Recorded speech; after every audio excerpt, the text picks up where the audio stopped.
오늘 형통한 자가 되어라는 제목 가지고 함께 하나님 말씀 나누도록 하겠습니다.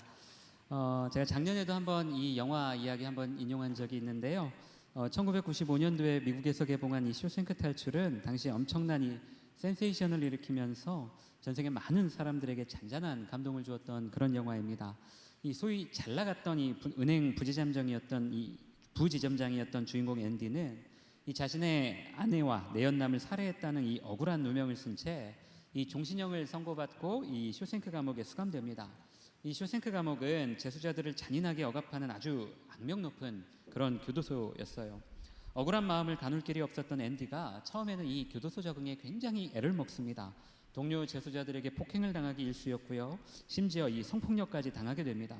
그러다 우연한 기회에 이 교도소 내에서 모든 물건을 다 구해주는 이 레드와 친해지게 되면서 이 교도소 생활에 차츰차츰 이 적응을 하게 되죠. 영화에 보면 이 최고의 빌런 두 명이 나옵니다. 한 명은 교도소장이었고요. 또 한 명은 그 교도소장 밑에서 온갖 더러운 일을 하면서 이권을 챙기던 악질 간수장이었습니다. 간수 중에 제일 높았던 사람. 이 간수장과 부하 간수들은 이 쇼생크의 모든 재소자들을 아주 인간이야 짐승처럼 다루며 그들을 괴롭히는 존재였어요. 그런데 하루는 이 앤디와 그의 동료들이 야외 노역을 나가게 됩니다. 그 건물 지붕을 보수하는 아주 고된 노동이었는데, 그러다 우연히 이 주인공 앤디가 간수장의 이 대화를 듣게 돼요. 그 대화의 내용인즉슨 간수장의 동생이 이제 사망을 하게 되면서 본인에게 일정한 유산을 상속했는데 그 상속에 대한 이 세금이 너무 과해서 굉장히 골치 아프다라는, 그러면서 이제 투덜거리는 그런 내용이었어요. 그 내용을 듣던 앤디가 이 주변 동료들의 만류를 뿌리치고 그 간수장에게 가서 이 세금을 면제해 줄 방법을 제시합니다. 역시 의심 많고 성질 고약한 간수장이 이 앤디를 건물 끝으로 밀고 가면서 죽이려고 위협을 하죠. 그러다 결국에는 이 앤디의 말이 사실이라는 것을 알게 되고요. 그의 도움을 받아 이 세금을 면제받게 됩니다. 이 엘리트 은행의 그 실력이 발휘되는 그런 순간이었어요. 여러분, 그런데 그 장면을 보면 앤디가 이 자신의 말이 사실임을 설득하면서 그 간수장에게 조건을 하나 내거는데요. 다른 게 아니라 자기가 함께 일하고 있는 동료들에게 약간의 휴식을 보장해주고 이 시원한 맥주를 3병씩만 제공해달라는 것이었습니다. 여러분, 자신을 죽이려고 하는 이 간수장 앞에서도 당당할 수 있는 그런 배짱이 있었다면 아마 그는 더 좋은 걸 요구할 수도 있었을 것 같아요. 그런데 결과적으로 이 앤디는 맥주 3병만을 요구합니다. 결과적으로 이 일이 계기가 되어서 앤디는 쇼생크의 간수들뿐만 아니라 인근 지역에 있는 다른 교도소의 그 간수들의 그 세금과 재무 관련 컨설팅을 해주는 그런 역할까지 맡게 되고요. 결국에는 이 교도소장의 검은 돈까지 관리하는 업무를 하게 됩니다. 그리고 당연히 이 일이 소문이 나면서 이 재소자들에게 굉장한 영향력을 끼치는 그 교도소 내의 셀럽이 되는 겁니다. 재소자들을 위해 도서관을 리뉴얼하기도 했고요. 또 교육을 받지 못했던 재소자들에게는 이 검정고시와 같은 이 교육의 기회를 제공합니다. 이런 그렇게 시간이 지나면 지날수록 앤디 주변에는 더 많은 사람들이 모이고요. 재소자들은 그를 진심으로 따르며 그를 아끼는, 그렇게 서로가 서로를 아끼는 그런 관계가 되어갑니다. 벌써 30년 가까이 된 영화이지만 이 앤디가 간수장의 위협 앞에서도 주눅들지 않고 이 동료들에게 휴식과 맥주를 제공해달라고 요구하는 그 장면은 여러분, 저한테 굉장히 좀 인상적이었어요. 지금도 생생하게 기억이 남는 명장면입니다. 종신형을 선고받고 앞이 보이지 않았던 앤디는 아마 좋은 친구를 만드는 것에서 자신의 어떤 그 소망을 찾으려고 했는지도 모르겠습니다. 여러분, 오늘 본문은 참 유명한 요셉의 이야기입니다. 제가 지금 이 창세기의 내용을 쭉 이어가고 있지만 요셉의 이야기 참 유명하죠. 이 꿈 많던 10대 소년 요셉이 형들에게 인신매매 당해서 그 이집트 황제의 어떤 경호대장이었던 보디발의 집에 팔려간 상황입니다. 여러분, 다른 사람도 아니고 이 친형들에게 속아서 아무 연고도 없는 그 이역만리 타국 땅에 노예로 팔려갔어요. 그런데 그곳에서 가정 총무가 돼요. 그 보디발의 가정 총무가 되어서 그 집안의 모든 재정과 살림을 도맡는 업무를 맡게 됩니다. 그런 역할을 하게 돼요. 여러분, 그런데 오늘 본문은 이 요셉의 삶을 묘사하면서 참 낯선 단어와 문장을 사용합니다. 우리 2절을 함께 읽어보겠습니다. 함께 읽겠습니다. 시작. 여호와께서 요셉과 함께 하심으로 그가 형통한 자가 되어 그의 주인 애굽 사람의 집에 있으니. 여러분, 문장 자체만 놓고 보면 여호와께서 함께 하셨고 그로 인해서 형통한 자가 되는 것, 참 아름답고 멋진 그런 내용이죠. 우리가 바라는 가장 이상적인 신앙생활의 어떤 모습을 기록한 내용이에요. 기록한 문장입니다. 여러분, 그런데 요셉의 상황을 보세요. 다른 사람도 아니고 자기 형들에게 속아 인신매매 당해서 지금 노예로 팔려왔습니다. 여행 온 것도 아니고 유학 온 것도 아니에요. 인간의 어떤 존엄과 가치가 전혀 존중받을 수 없는 그런 노예로 팔려온 상황입니다. 여러분, 이런 상황을 두고 성경은 여호와께서 함께 하셨다, 형통한 자가 되었다, 그렇게 평가하면서 기록하고 있어요. 여러분, 그렇다면 우리가 한번 이 지점에 물음표를 좀 찍어봐야 되지 않을까요?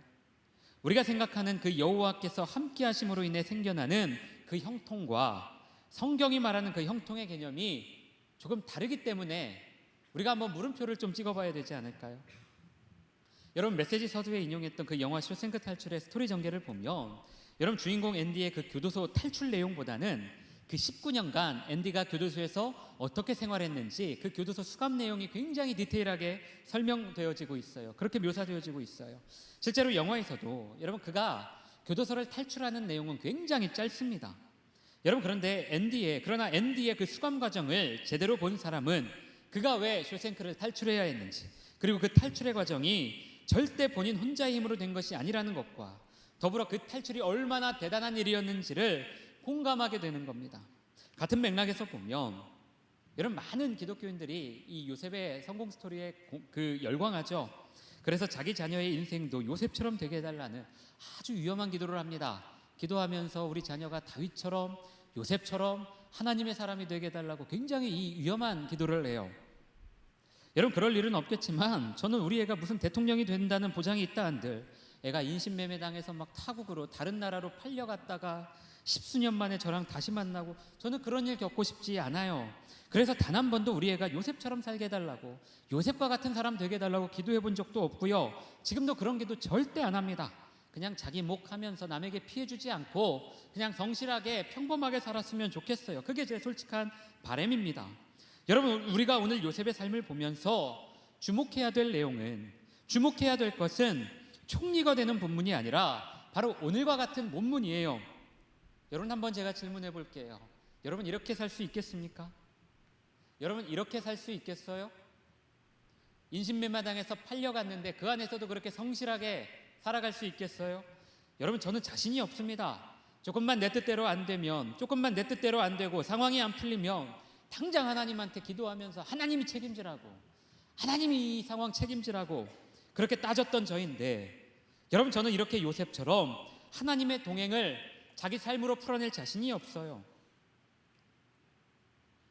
여러분, 그런데 어쩌면 이것이 오늘 창세기가 우리에게 들려주고자 하는 형통의 첫 번째 기준인지도 모르겠습니다. 여호와께서 함께 하시고, 여호와께서 함께 하셔서 형통한 사람은 그 과정이 아름답고 감동이 있어요. 이집트의 총리라는 결과만 놓고 그 나머지 모든 것들이 평가절하되는 것이 아니라, 총리가 되는 것도 대단하지만 그 결과보다 과정이 아름답고 그 과정이 경건했던 요셉의 삶이었습니다. 여러분, 창세기는 우리에게 이것을 들려주고자 해요. 다시 말해, 성경이 주목하고 있는 것은 요셉이 이집트의 총리가 된 그 결과가 아니라 요셉 삶의 전체 그 전 과정이라는 겁니다. 너도 요셉처럼 총리가 되어라가 아니라 그가 살아온 전 과정을 보라는 거예요. 그 전 과정을 보라고 합니다. 여러분, 결과는 사람마다 다 다를 수 있어요. 실제로 여러분, 성경의 수많은 인물들의 이야기 중에서 요셉처럼 그 이야기의 마지막 엔딩이 해피엔딩으로 끝나는 그 이야기나 어떤 사람, 그런 사람은 굉장히 드물어요. 대다수가 어떤 이 세상의 관점과 기준으로 봤을 때 그저 그런 루저로 살다가 끝난 사람들의 이야기가 훨씬 더 많아요. 여러분, 그러나 성경은 단 한 번도 그들의 인생의 결과를 가지고 형통을 말한 적이 없어요. 그 과정이 훨씬 더 중요했어요. 여러분, 단지 우리 이 땅의 교회가 요셉이 총리가 된 사실에만 주목했을 뿐이지, 창세기는 요셉이 그 삶의 모든 희노애락 속에서도 하나님과 동행했고 그분을 신뢰했던 그 전 과정 자체를 형통이라고, 그것이 형통이라고 지속적으로 우리에게 말하고 있었습니다. 이것이 바로 우리에게 말하는 형통의 첫 번째 기준이에요. 그리고 오늘 본문은 형통의 또 하나의 기준을 증거합니다. 본문 2절에 나오는 형통이라는 단어는 여러분 번창하게 한다, 원어로는 번창하게 한다, 성공적으로 이끌다라는 뜻을 가진 이 동사에서 파생된 단어입니다. 그래서 더 정확한 의미는 형통하게 했다가 아니라 형통했다가 아니라 형통하게 했다라는 말이 더 맞을 거예요. 아까도 언급했지만 여러분, 이 땅의 어떤 교회 안에서 요셉의 성공 스토리는 참 매력적이에요. 하나님은 이렇게 인생의 역전 스토리를 만들어내시는 분이심을 뭔가 이렇게 쉽게 어필할 수 있는 근거가 되기 때문에 많은 목회자들이 이 본문을 좋아했는지도 모르겠습니다. 여러분, 그러나 우리가 바로 알아야 될 것은, 여러분, 요셉의 성공과 형통은 그 요셉의 기준에 요셉 그 개인에게 맞춰져 있지 않았어요. 여러분 생각해 보세요. 요셉의 인생은 시간이 지나면 지날수록 그 주변과 그 민족을 회복시키고 구원을 시키는 역할을 했지, 절대로 그 자신의 이익이 앞서지 않았어요. 오늘 본문 4절 5절 함께 볼까요? 같이 읽어볼까요? 요셉이 그의 주인에게 은혜를 입어 섬김에 그가 요셉을 가정 총무로 삼고 자기의 소유를 다 그의 손에 위탁하니 그가 요셉에게 자기의 집과 그의 모든 소유물을 주관하게 한 때부터 여호와께서 요셉을 위하여 그 애굽 사람의 집에 복을 내리심으로 여호와의 복이 그의 집과 밭에 있는 모든 소유에 미친지라. 여러분, 본문에 보니까 요셉으로 인해 그 주변이 점점 더 복을 얻고 회복되면서 화목되어져 갑니다. 더 잘 되고 있어요, 주변이. 여러분, 이것이 성경이 말하는 형통이에요. 혼자 열심히 살다가 모든 어려움을 다 극복하고 자기 혼자 성공해서 자기 혼자 주목받는 것이 아니라 그 주변을 살리고 회복과 화해가 있는 것이 여러분 성경이 말하는 형통이라는 겁니다. 여러분, 요셉은 이 하나님의 이 형통의 원리 속에서 살던 사람이었어요. 그래서 결과만 중요했던 것이 아니라 과정도 중요했어요. 자신만 높아지고 좋아지는 것이 아니라, 그런 삶이 아니라 주변을 함께 살리며 그들과 더불어 함께 살았어요. 주변을 복되게 했습니다. 여러분, 그러기에 성경은 도저히 우리 상식으로는 이해되지 않는 이 요셉의 인생을 두고 여호와께서 함께 하셨고 형통한 자가 되었다라고 말하고 있는 겁니다. 여러분, 설교 준비하면서 본문을 정하다가 이 형통의 의미만 가지고도 충분히 한 편이 나올 것 같았어요. 그런데 문득 요셉 인생에 임한 그 형통의 은혜가 이 뒤의 사건에도 충분히 영향을 끼쳤을 것 같다라는 생각이 들더라고요. 여러분, 뒤이어 나오는 사건 우리가 너무나 잘 알죠. 요셉의 주인이었던 그 보디발의 아내가 요셉을 지속적으로 아주 끈질기게 유혹합니다. 계속 이 아주머니가 자꾸 이 허벅지 들쳐가면서 이 젊은 남자애를 꼬시고 있는 거예요. 여러분, 본문 9절 10절에는 그 유혹에 대한 요셉의 답변과 그에 대한 요셉의 피드백이 요셉의 답변과 그에 대한 이 부인의 피드백이 나옵니다. 이 집에는 나보다 큰 이가 없으며 주인이 아무것도 내게 금하지 아니하였어도 금한 것은 당신뿐이니 당신은 그의 아내임이라. 그런즉 내가 어찌 이 큰 악을 행하여 하나님께 죄를 지으리이까. 여인이 날마다 요셉에게 청하였으나 요셉이 듣지 아니하여 동침하지 아니할 뿐더러 함께 있지도 아니하니라. 여러분, 저는 단순히 요셉이 막 절제력이 있고 심지가 굳은 사람이었기 때문에 이것을 거절했다기보다 앞서 말한 대로 요셉의 삶이 이미 하나님의 충만한 그 어떤 형통의 은혜가 가득했기 때문에 가능한 일이었다라고 봅니다. 어쩌면 요셉에게 있어서 참 좋은 기회였을지도 몰라요. 눈 한번 딱 감고 그 유혹을 받아들이며 지금보다 더 많은 호사를 누렸을 수도 있어요. 여러분, 그러나 그 결과보다 하나님 앞에서 어떻게 살아야 되는지 그 과정이 중요했고, 그 과정을 누구보다 중요하게 생각하시는 하나님이심을 요셉은 알았어요. 그것이 형통임을 알았습니다. 그래서 이 유혹을 받아들이는 일이 자기 주인 보디발에게 죄를 짓는 일이 아니라 하나님께 죄를 짓는 일이라고, 하나님께 범죄하는 일이라고 지금 고백하고 있는 거예요.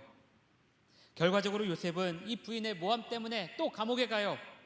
그것도 그냥 감옥에 가는 것이 아니라 강간 미수범이라는 이 치욕적인 이 오명을 쓰고 억울한 누명을 쓰고 감옥에 갑니다.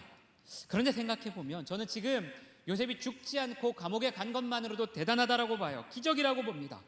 여러분, 자기 아내를 강간하려고 시도한 자기 그 노예를 살려주는 주인은 절대 없어요. 그럼에도 제가 볼 때 이 보디발은 자기 종 요셉의 신실함을 믿었던 것 같아요. 다만 자기 아내의 입장도 고려했기 때문에 요셉을 그냥 감옥에 보내는 선으로 마무리한 것 같습니다. 여러분, 그럼에도 성경은 요셉의 인생에 한결같이 이 형통이라는 단어를 붙이고 있어요. 형통했답니다.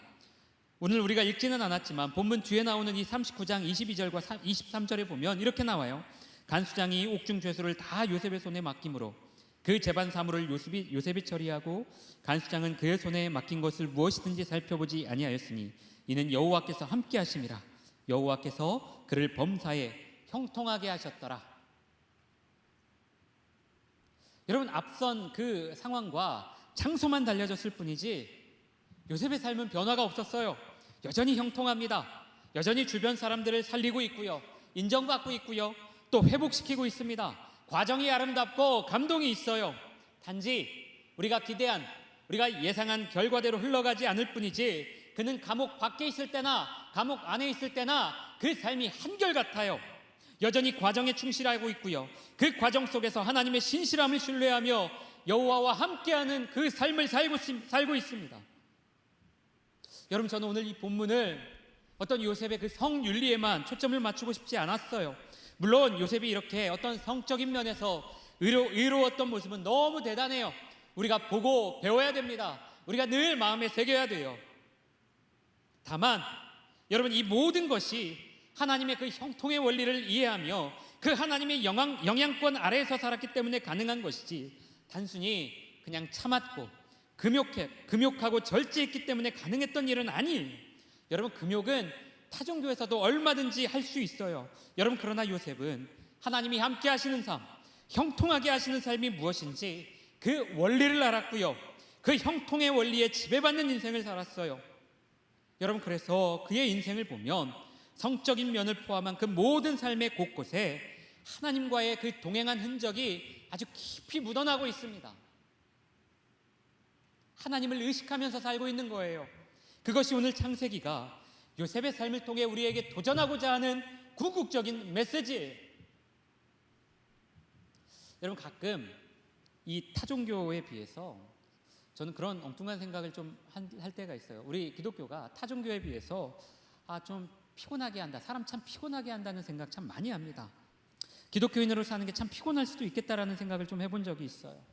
제가 종교 전문가는 아니지만 그래도 이렇게 이런저런 통로를 통해 듣게 되는 그 타종교의 이야기와 우리가 믿는 이 기독교를 비교해 보면 타종교는 그냥 남에게 크게 해 끼치지 않는 선에서 자기 마음 잘 다스리고 살면 된다고 가르치는 것 같은데, 유독 우리 기독교는 뭔가를 해야 되는 것도 많고 참아야 되는 것도 많고 또 무엇보다 뭔가 선한 영향력을 끼쳐야 된다고, 남들 앞에서 뭔가 선한 영향력을 끼쳐야 된다고, 본이 돼야 된다고, 그걸 많이 강조하는 것 같아요. 다시 말해서 예수 믿는 사람은 그 삶이 뭔가 달라도 달라야 되고, 예수 믿는 사람은 그 삶을 통해 예수님이 드러나야 된다고 계속 뭔가 우리에게 강요하기도 하고 그렇게 가르칩니다. 여러분, 불교 신자들 중에서 오늘 내 삶을 통해 부처님이 드러나야 된다고, 부처님의 향기가 드러나야 된다고 그렇게 말하는 불자들 혹시 본 적 있어요? 저는 못 본 것 같아요. 저는 거의 못 본 것 같아요. 유독 기독교만이 그 사람의 삶을 통해 예수 그리스도의 삶과 향기가 드러나야 된다고 강조해요. 근데 어쩌면 우리가 신앙생활하면서 가장 스트레스 받는 이유도 여기에 있는 것 같아요. 이 지점인 것 같아요. 나는 그만한 능력이 안 되는데, 나는 아직 그만한 능력이 안 되는데 단지 내가 예수 믿는 사람이라는 이유 하나만으로 뭔가 사람들이 나에게 거는 기대가 큰 것 같아요. 그게 스트레스가 되는 거죠. 제가 사석에서 가끔 몇몇 청년들한테 이런 이야기 한 적이 있어요. 저는 우리 그런 사람마다 다 그런 기억 있잖아요. 인생의 그 한 컷, 그 어떤 인생의 어떤 잊혀지지 않는 그 어떤 날, 시간, 그런 시간들이 다 있잖아요. 여러분, 저도 그런 인생의 컷이 몇 컷이 이렇게 저한테 있는데, 저한테는 그 목사 안수 받는 당일날, 벌써 한 9년 전 일인데 그 날이 저는 잊혀지지가 않아요. 왜 그러냐면 저는 안수식 날 아침에 눈 뜨자마자 마음이 복잡하고 찝찝하고 꼭 군대 다시 가는 기분이었어요. 막 마음이 너무 무겁더라고요. 다른 이유가 아니라, 여러분, 대부분의 사람들은 내가 목사라는 이유로 저를 하나님처럼 보고요, 하나님처럼 대하고요, 굉장히 높은 윤리의식을 기대하고 있는데, 저는 저 스스로 제가 그렇게 윤리적이고 도덕적이지 않은 인간임을 잘 알고 있어요. 제가 밖에서는 가끔 저한테 이렇게 얘기하잖아요. 가끔 밖에서 저 만나면 이렇게 목사라고 부르지 말라고, 팀장님이라고 부르라고, 아니면 차라리 형이라고 하든지, 그냥 밖에서 저한테 막 목사님 이렇게 부르지 말라고, 부담된다고. 그래서 그런 이유예요. 벌써 목사님 하면 벌써 주변에서 저를 바라보는 이 시선들이 부담스러워요, 저는. 여러분, 그런데 이걸 이 70살까지 해야 된다는 게 저는 그날 너무 막 서글프고 힘들더라고요. 그래서 마음이, 그때 그 기분과 감정이 저는 지금도 잊혀지지가 않아요. 여러분, 어쩌면 자금에 우리 교회가 이렇게 막 이리 치이고 저리 치이고, 저는 늘 그게 궁금해요. 요즘 나오는 드라마에 왜 수많은 빌런들은 다 기독교인들일까요? 요즘 드라마나 영화에 나오는 이 수많은 막 정말 막 치를 떨게 하는 그 빌런들은 왜 이렇게 이 성직자, 기독교 성직자, 기독교인 그런 사람들이 참 많을까요? 어쩌면 자금의 교회가 이리 치이고 저리 치는 이유는 다른 게 아니라 아마 사람들이 어떤 갖고 있는 그 기대를 충족시키지 못하는 이유가 가장 클 것 같아요. 근데 뭐 저라고 다르겠어요. 저도 똑같죠. 여러분, 과거 신약 시대에 기독교인들이 크게 핍박을 받았던 시기가 2번 정도 있었어요. 1차 박해는 여러분이 잘 아는 그 네로 왕제의 시기였고요. 2차 박해는 도미티아누스 황제라는 그런 사람이 있었는데 그 황제 시절이었어요. 바울과 베드로와 같은 이 유력한 사도들이 다 1차 이 네로 왕제 박해 시절에 대부분 이 목숨을 잃고 순교합니다. 여러분, 그런데 로마의 역사가 타키투스의 기록에 보면 이런 기록이 나와요. 이런 말이 나와요. 네로는 민중들이 크리스찬이라고 부르며 혐오하는 사람들을 박해했다. 여러분, 네로가 왜 그리스도인들을 이렇게 박해했는지 정확한 이유는 알 수가 없어요. 다만 네로가 이 로마의 이 야산데요, 자기의 어떤 그 시적 감상을, 그 영감을 위해서 로마에 불을 질렀다고 합니다. 그렇게 방화를 저지르고 나서 이 자신이 처한 정치적 위기를 이 그리스도인들에게 덮어 씌우고, 또 평소에 이 그리스도인들을 미워하던 로마인들의 불만을 그렇게 잠재웠다. 이게 이제 정설처럼 내려오는 이야기예요. 여러분, 그런데 이거는 그냥 야사고요. 그 당시에 그 시절의 평범한 로마 시민들은 그리스도인들을 어떻게 인식했는가? 이것도 그 책에 보면 나와요. 뭐라고 나오냐면, 크리스찬들은 도둑, 강도, 강간에 연루되지 않았고 결코 거짓을 말하지 않았다. 맹세가 그들의 삶을 강하게 구속하고 있었다. 여러분, 이게 무슨 말이에요? 도둑과 강도와 이 강간이 빈번하게 그리고 아주 익숙하게 이루어지던 사회에서 여러분, 그리스도인들은 신앙의 양심 때문에 그것에 절대 연루되지 않았다라는 겁니다. 다시 말해, 강도와 강간이 일상처럼 그게 일상이었던 시대 속에서 그리스도인들은 그 일상을 거부하고 자신들만의 일상을 살면서 그 하나님과의 그 약속, 그 말씀을 아주 소중하게 지키며 살았다라는 거예요. 다시 말하면 구분되고 구별되었다는 삶이에요. 이것이 당시 평범한 그 로마 시민들의 눈에 비친 그리스도인들의 모습이었어요. 여러분, 그런데 이걸 우리 시대로 한번 좀 끌고 와 볼게요. 이 기준을 우리 시대로 좀 끌고 와서 한번 이야기해 봅시다. 우리도 저 내용과 똑같은 기준으로 살면 될까요? 우리도 저 기준만 가지고 똑같이 살면 될까요? 아니요, 그렇지 않아요. 여러분, 지금 우리가 살고 있는 시대는요, 2000년 전 시대보다 훨씬 더 발전하고 시민의식도 훨씬 더 높아진 사회예요. 어쩌면 교회 안 사람보다 교회 밖 사람들이 더 시민의식이 높을지도 몰라요. 도둑, 강도, 강간과 같은 일들은 그리스도인뿐만 아니라 여러분, 교회 밖 일반 시민들도 절대로 하지 않는 그런 아주 보편적인 윤리적 가치가 되었어요. 그리스도인만 지키는 가치가 아니라 인류가 역사를 거치면서 우리 인간들이 이건 절대 하면 안 돼, 인간이라면 이건 절대로 하면 안 돼, 그렇게 합의하고 약속한 어떤 그 보편적인 가치가 되었어요. 여러분, 저거 안 한다고 세상 사람들이 막 그리스도인들을 높여주거나, 야, 그리스도인들은 강간을 안 한대, 야, 그리스도인들은 강도를 안 한대, 도둑질을 안 한대, 막 그렇게 칭찬하고 높여주지 않아요. 존경하지 않아요. 여러분, 마찬가지로 술, 담배 안 하는 건 교회 안 다니는 일부 사람들도 다 하는 거예요. 자기 건강과 웰빙에 관심이 높은 그런 시대이기 때문에 여러분, 많은 사람들이 종교적인 신념과 관계없이 자기 자신을 위해서 술도 안 먹고요, 담배도 안 피고요, 심지어 야채만 먹기도 하고 닭가슴살만 먹으면서 자기 건강을 챙겨요. 이게 대단한 거죠. 어떤 부분에서는 아까도 얘기했지만 비그리스도인들이 교회보다 더 뛰어난 시민의식과 철학을 소유하고 있기도 합니다. 여러분, 이런 상황에서 저는 뭐가 좀 우리가 어필할 수 있을까? 우리가 뭘 좀 어필할 수 있을까? 우리가 로마 시대의 크리스천들처럼 이 시대 사람들의 인식 속에 어떻게 하면 좀 그 인식 속에 강렬하게 각인될 수 있을까? 그런 생각을 종종 해봅니다. 특별한 정답은 없겠죠. 정답은 없겠죠. 그러나 저는 오늘 본문의 이 요셉의 삶이 작은 힌트가 될 거라고 생각을 해요. 세상이 말하는 형통이 아니라 하나님의 형통을 저는 삶으로 우리가 살아낼 수 있다면 어쩌면 여러분 이런 부분들이 그 사람들의 인식에 좀 각인될 수 있지 않을까요? 그런 사람들이 많아지면 많아질수록 사람들은 우리에게 그 2000년적 로마의 시민들과 같은 그런 평가를 하지 않을까요?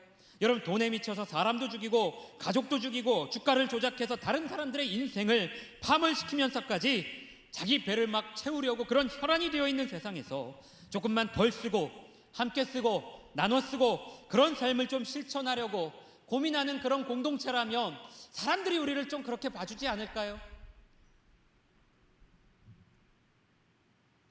제가 2주 전에 우리 다윗 간증 콘서트 때 이런 일이 있었어요. 우연히 제 뒤에서 이렇게 그 청년들이 제가 있는 거 모르고 그냥 대화하는 걸 제가 좀 이제 우연찮게 듣게 되었는데, 이제 행사가 시작되기 전에 이제 최근에 온 청년 한 명 이렇게 온 것 같아요. 제가 그 청년 알아요. 제가 이제 접견했기 때문에 압니다. 교회에 최근에 왔고요. 이제 새 가족인 걸 제가 알아요. 그런데 옆에서 몇몇 지체들이 그 청년 딱 보자마자 반갑다고, 오늘 어떻게 왔냐고, 같이 지금 우리 저녁 먹으려고 하는데 저녁 먹을 사람 있냐고, 없으면 우리랑 같이 먹자고, 우리랑 가자고 막 그렇게 이렇게 챙겨주는데, 아마 그 청년들이 저 의식하고 한 이야기도 아닐 거고요. 아마 제가 들었다라는 거 아마 모를 겁니다. 제가 들었다는 것조차도 모를 거예요. 여러분 저는 그런데 그 이야기 들으면서 청년부 담당 목사로 참 행복하고 감사하더라고요. 여러분 그때도 제가 우리 청년들에게 이야기했지만 그래도 예수 믿는 우리 청년들이 참 낫다라는 생각 많이 합니다.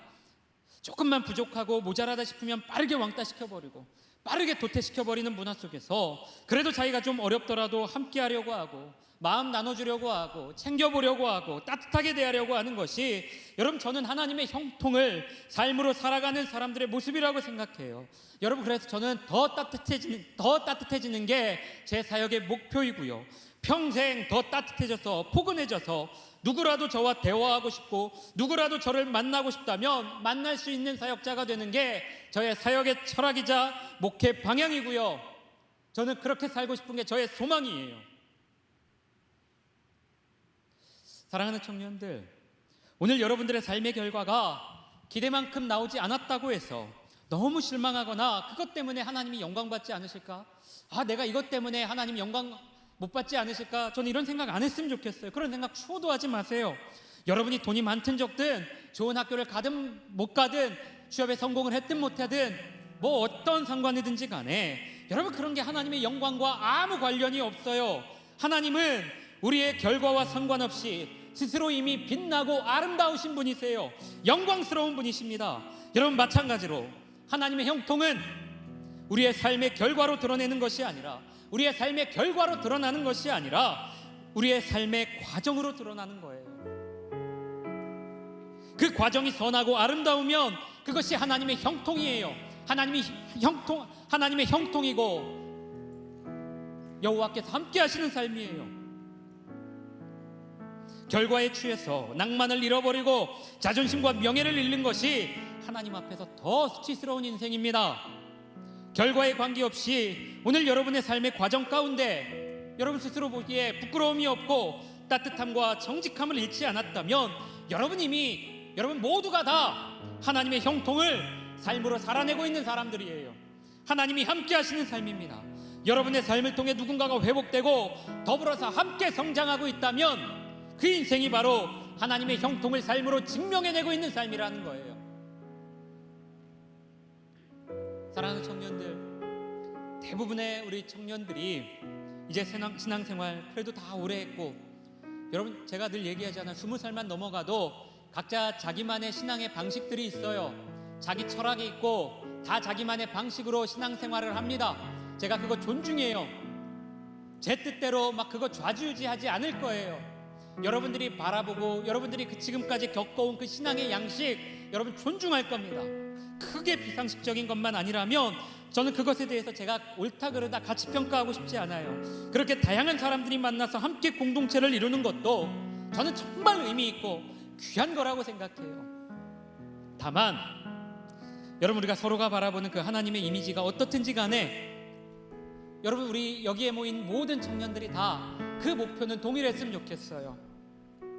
하나님의 형통을 삶으로 증명하면서 그 형통을 살아내고 싶은 목표, 그 열망, 우리가 다 그것만큼은 우리가 같이 공유하고 그걸 목표로 우리가 이곳에서 신앙생활했으면 좋겠어요.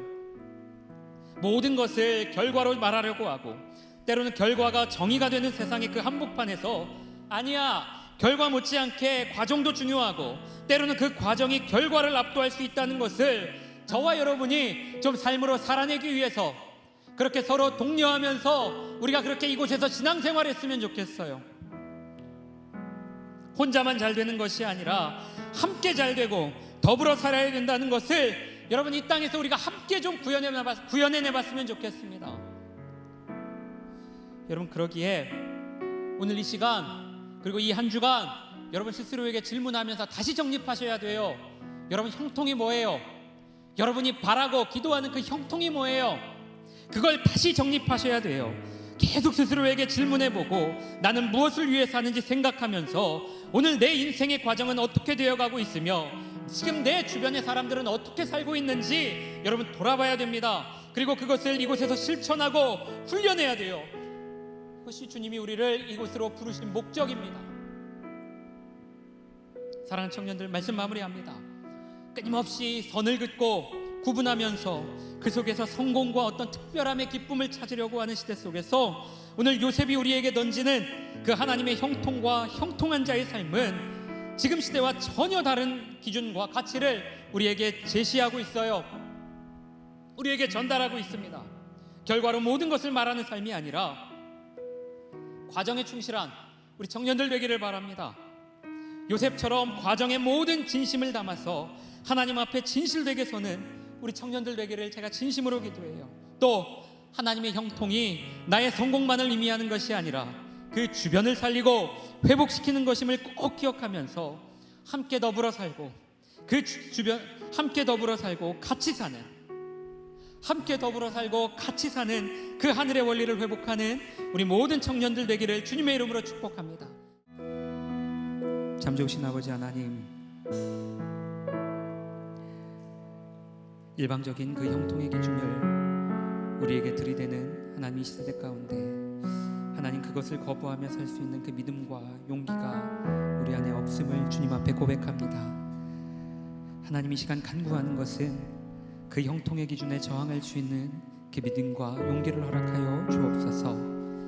끊임없이 그 일방적인 기준을 제시하는 그 악한 세대 가운데 하나님의 형통의 기준을 가지고 살아갈 수 있는 우리의 삶이 될 수 있도록 주님 함께하여 주옵소서.